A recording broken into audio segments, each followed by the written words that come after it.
আমি যখন ঘুমের মধ্যে ঘুম অবস্থায় শুয়েছিলাম, তখন হঠাৎ করে লক্ষ্য করলাম কেউ যেন আমার সাথে খারাপ কিছু করার চেষ্টা করছে। তারপরেও আমি ঘুমের ভান করে পড়ে রইলাম। মনে মনে ভাবতে লাগলাম, দেখি লোকটি আমার সাথে কি করে।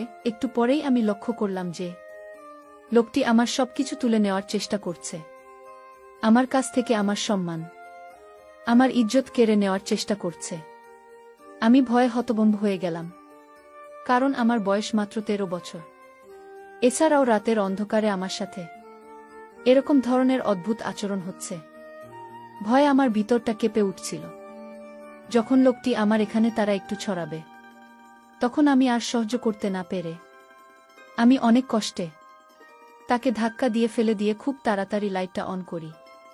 তারপর লাইট অন করে আমি যা দেখতে পেলাম তাতে আমার প্রায় পায়ের নিচ থেকে মাটি সরে যাওয়ার মতো অবস্থা হলো। বন্ধুরা, গল্পটি অনেক ইন্টারেস্টিং। আশা করি তোমরা পুরো গল্পটি খুব মনোযোগ সহকারে শুনবে। তবে গল্পটি শুরু করার পূর্বে তোমাদের নিকট আমার বিশেষ অনুরোধ, তোমরা অবশ্যই আমার চ্যানেলটি সাবস্ক্রাইব করে আমাকে সাপোর্ট করবে। হ্যালো বন্ধুরা, আমি সুস্মিতা আক্তার সুমি। আমার ডাক নাম সুমি। আমার বাড়ি ফরিদপুর। আমার বর্তমান বয়স 22। আজকে আমি তোমাদেরকে যে গল্পটি বলবো, তখন আমার বয়স ছিল মাত্র 13। ঘটনাটি হয়েছিল বন্ধুরা আমার আপন মামার সাথে, যেখানে আমার মামাই আমার জীবনের সর্বপ্রথম এত বড় সর্বনাশ করেছিল। আমার মামার বাড়ি আমাদের বাড়ি থেকে প্রায় 10 কিলোমিটার দূরে ছিল। গত গ্রীষ্মের ছুটিতে আমি আমার মামার বাড়িতে বেড়াতে গিয়েছিলাম। 15 দিনের জন্য গ্রীষ্মের ছুটি পেয়েছিলাম। খুব মজা করার উদ্দেশ্যে আমি আমার মামার বাড়িতে গিয়েছিলাম। খুব আনন্দ হবে সেখানে, মনে মনে খুব উল্লসিত ছিলাম। আর তাছাড়াও আগেও আমি মামার বাড়িতে যেতাম এবং আমরা মামা মামি আমি এবং আরও অন্যরা সবাই মিলে খুব আনন্দ করতাম। খুব মজা হতো সেখানে।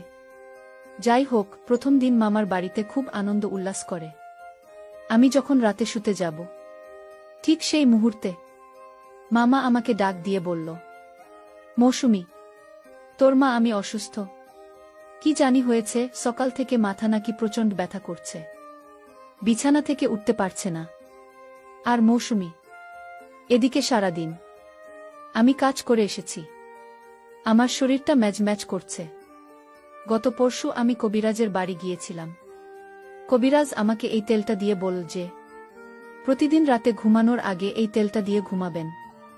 তবে তেলটি যাকে দিয়ে দেবেন তাকে বলবেন অবশ্যই তেলটি যেন প্রথম এসে নাক দিয়ে শুকে নেই। তারপর সে আপনার এখানে তেলটি দিয়ে যাতে খুব ভালোভাবে মালিশ করে দেন। মৌসুমী, গতকালকে আমি তোমার মামিকে দিয়ে এইভাবে তেলটা মালিশ করে নিয়েছিলাম, কিন্তু আজকে তো আর পারতেছি না। আজকে তোমার মা আমি খুবই অসুস্থ। এখন তুমি যদি কিছু মনে না করো, তাহলে দয়া করে আমার এখানে তেলটি দিয়ে একটু মালিশ করে দাও। পিছন দিকে তো আর আমি একা একা মালিশ করতে পারি না, তাই তোমার হেল্পও আমার খুবই প্রয়োজন। মামার মুখ থেকে এরকম ধরনের করুণ কথা শুনে আমি মামার এখানে এই তেল দিয়ে মালিশ করতে রাজি হয়ে গেলাম। কোনো দ্বিধা করলাম না, কারণ সে তো আমার আপন মামা। তারপর আমি মালিশ শুরু করতে যাব। যখন মালিশ শুরু করতে যাব, তখন মা বলল, মৌসুমী, সর্বপ্রথম তুমি এই তেলটাকে আগে শুকে নাও। তারপর 1-2 মিনিট পর কবিরাজ মশাই বলেছেন আমার শরীরে মালিশ করার জন্য। আমি মামার কথা অনুযায়ী তেল থাকে কিছুক্ষণ শুকলা। সুখের সাথে সাথে আমি অনুভব করলাম যেন আমার সমস্ত মাথা ঝাঁকি দিয়ে উঠেছে, সমস্ত শরীরটা ঝাঁকি দিয়েছে। কেমন জানি একটা ঝাঝালো ঝাঝালো ভাব আমার কাছে লাগল। তাতে আমি কিছু মনে করলাম না। আমি ভাবলাম হয়তো এটা এই তেলের একটা অন্যরকম পাওয়ার। তারপর আমি তেলটাকে আমার ডান হাতে নিলাম। তারপর মামার পিছনের দিক থেকে যে জায়গায় ব্যথা অনুভব করে সে জায়গায় দিতে শুরু করলাম। মামা খুব আরাম পাচ্ছিল মনে হচ্ছে আর বলছিল, মৌসুমী, তুই তো খুব ভালো করে মালিশ করতে পারিস। এত সুন্দর মালিশ তুই শিখেছিস কোথা থেকে? আমি বললাম, মামা, আমার বাবারও এরকম ধরনের ব্যথা করত। ছোটবেলায় আমি বাবাকে এভাবে মালিশ করে দিতাম আর বাবাও খুব আরাম পেতে। বাবার কাছ থেকে মূলত এরকম সুন্দর করে মালিশ দেওয়া শিখেছি।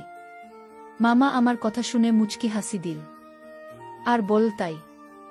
আচ্ছা ঠিক আছে মা, তাহলে আমাকে একটু ভালো করে মালিশ দাও, আমি তোমার মালিশ পেয়ে খুব আরাম পাচ্ছি। একেবারে চোখে ঘুম চলে আসছে মামার মুখ থেকে এরকম ধরনের প্রশংসা শুনে।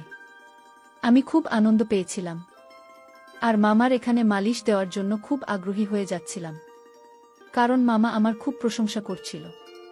বন্ধুরা, তোমাদেরকে একটি কথা বলে রাখি, মেয়েদেরকে কোনো কাজে যদি প্রশংসা করা হয় তাহলে সেই কাজে কিন্তু মেয়েদের আগ্রহ অনেকটা বেড়ে যায়। আমার অবস্থাও ঠিক সেরকমই হয়েছিল। মামার মুখ থেকে প্রশংসা আরও বেশি পাওয়ার জন্য মা আমাকে খুব ভালোভাবে মালিশ দিতে শুরু করলাম। এভাবে আমাকে প্রায় 10-15 মিনিট মালিশ দেওয়ার পর আমার কেমন জানি লাগছিল, মাথাটা কেমন জানি আমার হঠাৎ করে ঘুরে যাচ্ছিল। বুঝতে পারলাম না কি হচ্ছে। মাথাটা 2-3টা চক্কর মেরে উঠতেই আমি মামার এখানে শুয়ে পড়লাম। তারপর আর কি হলো বন্ধুরা, আমার কোনো হুঁশ ছিল না। কিন্তু এটা যে মামার একটা বড় রকমের চক্রান্ত ছিল তা আমি বুঝতে পারি নাই।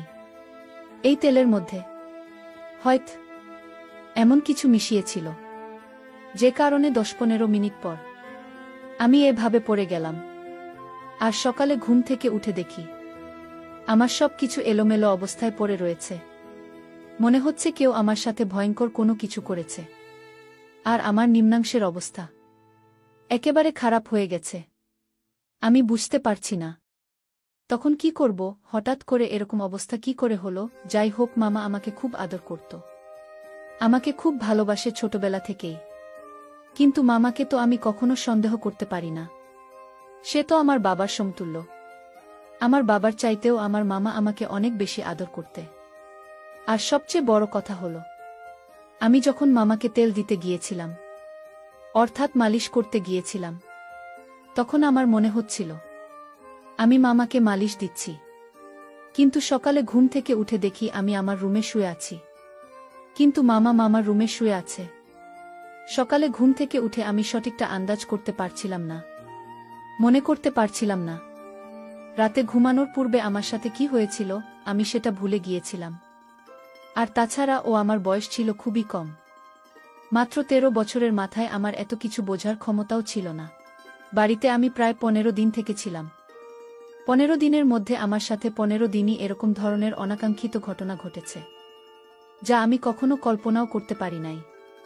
প্রথম দিন তো আমি ভেবেছিলাম হয়তো আমি সেটা কোনো দুঃস্বপ্ন দেখেছি, বা রাতের বেলায় আমার স্বপ্নে কিছু হয়েছে, যে কারণেই আমার এই অবস্থা হয়েছে। কিন্তু দ্বিতীয় দিনেও আমি দেখলাম আমার একই অবস্থা। আর মা আমি আস্তে আস্তে তার শরীর আরও অসুস্থ হয়ে পড়ল। কিন্তু প্রতিদিনই মামা আমাকে দিয়ে এভাবে প্রথমে মালিশ করানোর নামে এই তেল তাকে শুকাতে। তারপর কিছুক্ষণ পরে আমি হুঁশ হারিয়ে ফেলতাম, আর কিছুই বুঝতে পারতাম না। তারপর আমার সাথে অদ্ভুত ধরনের কিছু হতো। আমি সকালে কিছু বলতে পারতাম না, মনে করতে পারতাম না। শুধু এটুকুই বুঝতে পারতাম যে রাতে কেউ আমার সাথে খুব বাজে আচরণ করেছে, তা আমার এলোমেলো অবস্থা দেখে খুব ভালোভাবে বোঝা যাচ্ছে। মামার বাড়িতে বেড়াতে যাওয়ার প্রায় 10 দিন হয়ে গেল। প্রতিদিন আমি এভাবে মামাকে তেল মালিশ করতে যাই। তারপর আমার হুঁশ চলে যায়। তারপর আমার সাথে কি হয় আমি কিছুই বুঝতে পারি না। বিষয়টা নিয়ে আমি খুব চিন্তায় পড়ে গেলাম। কি করা যায়? আর তখন তো আমি খুব ছোট ছিলাম। সকালে প্রতিদিন ঘুম থেকে উঠে দেখি আমার অবস্থা একেবারে খারাপ। আমার সব কিছু এলোমেলো হয়ে আছে। মনে হচ্ছে কেউ আমার সাথে খুব বাজে আচরণ করে। প্রতিদিন কি আমার সাথে এরকম ধরনের বাজে আচরণ করে? আমি কিছুই বুঝতে পারছিলাম না। কি করব ভেবে কোনো কিছু পাচ্ছিলাম না। হঠাৎ করে আমার মাথায় একটি বুদ্ধি আসলো। আজকে আমি দেখব কে আমার সাথে এরকম করে, কার এত বড় দুঃসাহস। আর তাছাড়া মামার বাড়িতে মামিমা মা আর আমি ছাড়া অন্য কেউ তো নাই। তাহলে আমার সাথে কি এরকম আচরণ করে? আমি তো কোনো কিছু ভেবে পাচ্ছিলাম না। আর মামা আমার সাথে এরকম আচরণ করবে তা তো আমি কোনোদিন কল্পনাও করতে পারিনি। চিন্তা করলাম আজকে যেভাবেই হোক এর রহস্য আমাকে খুঁজে বের করতে হবে, জানতে হবে কে আমার সাথে প্রতিদিন এরকম ধরনের আচরণ করে। পরের দিন রাতের বেলায় মামা যখন আমাকে ডাকল তার এখানে তেল দিয়ে মালিশ দিয়ে দেওয়ার জন্য, তারপর মামা যখন বলল তেলটা আগে শুকে নিতাম, আমি একটা টেকনিক কাটিয়ে আমার নাকের ভেতরে তোলা ফিটিং করে দিলাম। এমনভাবে তোলা লাগিয়েছিলাম যাতে এই ওষুধের যে পাওয়ার, ওষুধের ক্ষমতা, সেটা আমার নাকের ভিতর দিয়ে কখনো আমার ভিতরে না যেতে পারে। আর যদি না যেতে পারে, তাহলে আমি আর অজ্ঞান হব না। তাহলে আমি বুঝতে পারব প্রতিদিন কি আমার সাথে এরকম ধরনের নোংরামি আর বাজে আচরণে মেতে ওঠে। মনের মধ্যে কিছুটা ক্রোধ, কে আমার অগোচরে সে আমার এত বড় সর্বনাশ করছে। পরিকল্পনা অনুযায়ী আমি আমার কাজ করতে লাগলাম। কিন্তু সে দিন যখন মামার এখানে তেল দিয়ে মালিশ করতে যায়, তখন আর আমি অজ্ঞান হইনি। কারণ এই তেলের মধ্যে যে প্রয়োজনটা ছিল, সেটা আমার এখানে ইফেক্ট করতে পারে নাই। তারপরেও আমি পূর্বের মতো ভান ধরে পড়ে রইলাম। কিছুক্ষণ পর দেখলাম মামা আমাকে সরিয়ে, আমাকে শুইয়ে আস্তে আস্তে তার রুমে চলে গেল। আমি অবাক হতে লাগলাম যে মামা তো আমার এখান থেকে আমাকে সুন্দর করে শুইয়ে তারপর চলে গেল। তাহলে সকালে ঘুম থেকে উঠে আমার এরকম অবস্থা হয় কেন? ভাবলাম আজকে সারা রাত সজাগ থাক, দেখব আমার সাথে কি হয়। চিন্তা করতে করতে কোন ঘুম আসছিল না। মনের মধ্যে শুধু একটাই চিন্তা, আমার সাথে কি হয় তাহলে? মামা তো আমাকে কিছু করল না, তাহলে কি আমার সাথে এরকম করে? এসব ভাবতে ভাবতে ঘণ্টাখানেক পরেই দেখলাম আস্তে আস্তে কি যেন দরজা খোল। দরজা খুলে আমার কাছে আসল, আমার পাশে দাঁড়িয়ে আমার মুখের দিকে তাকিয়ে আমাকে 3টা ফু দিল। তারপরেও আমি ঘুমের ভান করে পড়ে রইলাম। মনে মনে ভাবতে লাগলাম, দেখি লোকটি আমার সাথে কি করে। একটু পরেই আমি লক্ষ্য করলাম যে লোকটি আমার সবকিছু তুলে নেওয়ার চেষ্টা করছে। আমার কাছ থেকে আমার সম্মান, আমার ইজ্জত কেড়ে নেওয়ার চেষ্টা করছে। আমি ভয়ে হতভম্ব হয়ে গেলাম, কারণ আমার বয়স মাত্র 13 বছর। এছাড়াও রাতের অন্ধকারে আমার সাথে এরকম ধরনের অদ্ভুত আচরণ হচ্ছে। ভয়ে আমার ভিতরটা কেঁপে উঠছিল। যখন লোকটি আমার এখানে তারা একটু ছড়াবে, তখন আমি আর সহ্য করতে না পেরে আমি অনেক কষ্টে তাকে ধাক্কা দিয়ে ফেলে দিয়ে খুব তাড়াতাড়ি লাইটটা অন করি। লাইটটা অন করার সাথে সাথে আমি যা দেখলাম, তাতে আমার 2 চোখ মুছে গেল। অর্থাৎ আমার নিজের মামাই আমার সামনে মাথাটা নিচু করে দাঁড়িয়ে রইল। আমি রাগে ক্রোধে আমাকে খুব তিরস্কার করতে শুরু করলাম, আর খুব দুঃখ প্রকাশ করলাম, আর বলতে লাগলাম, মামা তুমি আমার আপন মায়ের ভাই, অথচ তুমি আমার সাথে এই কাজটি করবে, তা আমি কল্পনাই করতে পারি না। এই বলে আমি খুব কাঁদতে লাগলাম। তারপর মা মাথাটা নিচু করে আমার এখান থেকে চলে আসলো। সেদিন রাত পেরিয়ে সকাল হলে আমি আমার মামার এখানে গেলাম। মামা আমাকে দেখে খুব হাসি খুশি করছিল। মনে হচ্ছিল না যে সে রাতে আমার সাথে এরকম ধরনের একটা জঘন্য কাজ করে। তার এই আচরণ দেখে আমি অনেকটা হতবাক হয়ে যাই। ভাবলাম আমার মামা এত খারাপ, এত জঘন্য। আস্তে আস্তে আমার মনটা খারাপ হতে লাগল। এক পর্যায়ে আমি মামার সামনে কেঁদে দিলাম। আমার কান্না দেখে মামা খুব বিস্ময়ের সাথে আমাকে জিজ্ঞেস করল, মৌসুমী, তোমার কি হয়েছে? তুমি কাঁদছ কেন? মামার এরকম আহ্লাদের কথা শুনে আমার কাছে আরও বিরক্তিকর লাগছে। এক পর্যায়ে আমি মামাকে বলতে বাধ্য হলাম যে মামা, তোমার বাহিরে এক রূপ আর ভিতরে আরেক রূপ।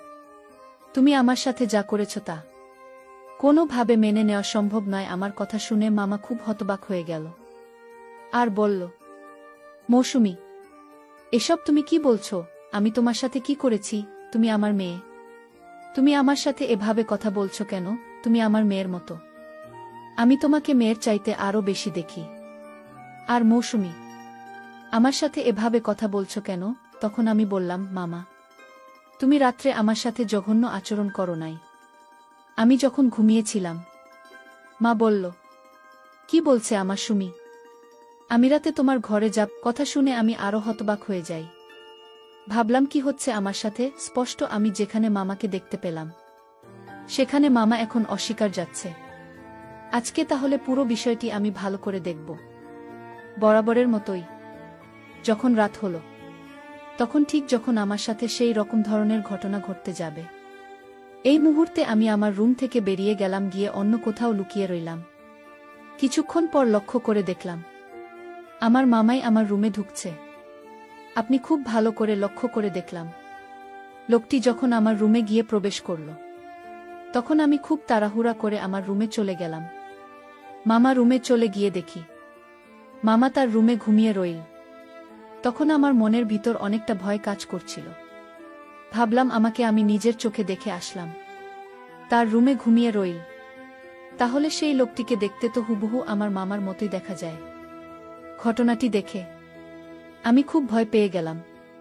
ভয় পেয়ে আমার মা আমাকে ঘুম থেকে গিয়ে ডেকে তুললাম, আর পুরো ঘটনাটি আমাকে বিস্তারিত বললাম। তারপর মা বল, মাসুমি, এই জন্য তুই আমার সাথে এরকম ধরনের আচরণ করতে, তাই না? আমি বললাম, জি মামা। মামা সম্পূর্ণ বিষয়টি বুঝতে পারল। বোঝার পর বলল, আগামীকালকে আমি তোমাকে কবিরাজ বাবার কাছে নিয়ে যাব। হয়তো তোমার সাথে কোনো অপশক্তি রাত্রে বসবাস করে, তোমার সাথে আমার রূপ ধরে জঘন্যতম কাজ করে, আর এই অপশক্তি তোমার ক্ষতি করার চেষ্টা করছে। পরের দিন সকালে মামা এক কবিরাজ বাবার কাছে আমাকে নিয়ে গেল। কবিরাজ বাবা মাকে খুব ভালো করে পরীক্ষা করে দেখল। তারপর আমার মা আমাকে বলল যে তোমার ভাগ্নের সাথে এক দুষ্টু জিন বসবাস করে এবং প্রতিদিন রাতে তার সাথে খুব বাজে আচরণ করে। আর সবচেয়ে মজার ব্যাপার হলো, তোমার ভাগ্নের সাথে এই ঘটনাটি ঘটায় তোমার রূপ ধরে। তারপর বাবার কথা শুনে আমি হতবাক হয়ে গেলাম। তারপর আমি বললাম, কবিরাজ বাবা, এখন করণীয় কি? তারপর কবিরাজ বাবা বলল, তুমি কোনো চিন্তা করো না, আমি 1 সপ্তাহ চিকিৎসা করে তাকে ভালো করে ফেলতে পারব। তুমি তোমার ভাগ্নিকে 1 সপ্তাহ নাগাদ ফজরের নামাজের পরপরই অন্ধকার থাকা অবস্থায় আমার কাছে নিয়ে আসবে। তারপর পুরোপুরি 1 সপ্তাহ চিকিৎসা করার পর আমার মধ্যে আর এরকম ধরনের কোনো লক্ষণ আমি দেখতে পাইনি। মনে হচ্ছিল যেন আমি পরিপূর্ণ সুস্থ হয়ে গিয়েছিলাম। কবিরাজ বাবা আমাকে একটি তাবিজ দিয়েছিল। তাবিজটি অনেক শক্তিশালী ছিল বটে। যতক্ষণ এই তাবিজ ছিল ততক্ষণ আমার মধ্যে কোনো অপশক্তি আর কাজ করতে পারি নাই। বন্ধুরা, এখন আমি পুরোপুরি সুস্থ। তোমাদের দোয়ায় এখন আমি খুব ভালো আছি। পরিশেষে বন্ধুরা, আমি তোমাদেরকে বলবো, দুনিয়াতে হয়তো এরকম কিছু অদ্ভুত ব্যাপার আছে, যে ব্যাপারগুলো ডাক্তার বা অন্য কোনো চিকিৎসায় তাদের কিছুই করতে পারে না। এরা এক ধরনের অপশক্তি। হয়তো এটাও বিধাতার কোনো এক সৃষ্টি, যা কোনো না কোনো কারণে মানুষের ক্ষতি করার চেষ্টা করে। অনেক সময় আমরা হয়তো এসব বিষয়কে তুচ্ছতাচ্ছিল্য মনে করে এড়িয়ে চলি, কিন্তু বাস্তবতা যে কখন কার জীবনে কোনটা সত্য হয়ে দাঁড়ায় তা কখনো বোঝা যায় না। আমাদের প্রত্যেকটি মানুষেরই উচিত প্রত্যেকটি ছোটখাটো বিষয়ে সিরিয়াস ভেবে নেওয়া। তাহলে হয়তো আমাদের জীবনে এরকম ধরনের অপ্রত্যাশিত ঘটনা থেকে বেঁচে থাকা সম্ভব। বন্ধুরা, আজকে এই পর্যন্তই। আবারও আসব তোমাদের মধ্যে নতুন কোনো ভিডিও নিয়ে। ভিডিওটি যদি তোমাদের ভালো লাগে তাহলে একটি লাইক দাও। প্রতিদিন আমি তোমাদেরকে একটা করে নতুন গল্প উপহার দিব, তাই তোমাদেরকে অনুরোধ করে বলছি, তোমরা যদি এরকম ধরনের ইন্টারেস্টিং গল্প পেতে চাও তাহলে দয়া করে আমার চ্যানেলটি সাবস্ক্রাইব করো। পরিশেষে তোমাদের সকলের সুস্বাস্থ্য কামনা করি। ভিডিওটি দেখার জন্য তোমাদের সকলকে অসংখ্য ধন্যবাদ।